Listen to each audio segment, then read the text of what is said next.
Well, when the economies are not growing, it's becoming increasingly difficult for the labour market to thrive. This calls for the reshaping of employment policies by governments.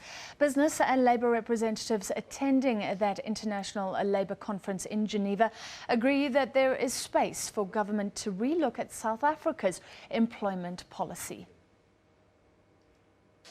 The reality of low pay and worker discouragement is prevalent in South Africa. The relationship between wages and labour productivity has weakened. This leads to many becoming vulnerable and have been called the working poor. But to what extent can the current employment policy address this? We end up these days formulating policies that seem to police other policies. Once you get into that space, it gets murky, it gets very rigid, and it's unintentional, but it's still real. The real thing is we must stop that. But the second thing, which to some extent contradicts what I'm saying, but it will probably be understood, we do need to find a way of having some inbuilt flexibility as to how we proceed. We tend to be very technical with how we approach things. We tend to be very clinical, whereas pragmatism sometimes is what is required. The National Development Plan's vision is for the country to achieve full employment by 2030. For this to happen, the economy needs to grow by between 5 and 8% annually.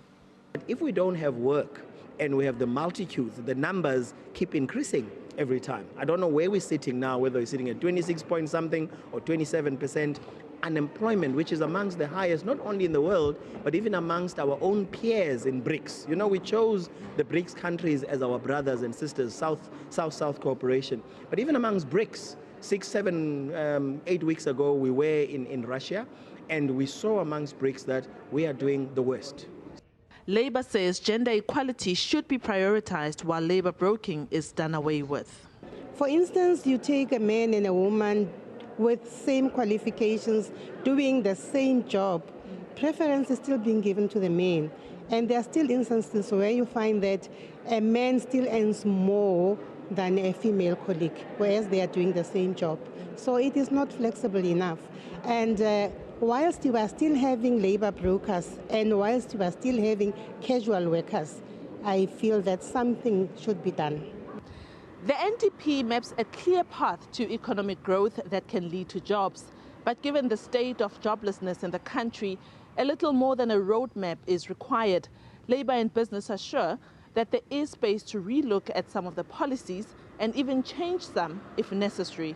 Diabo Seto, SABC News, Geneva, Switzerland.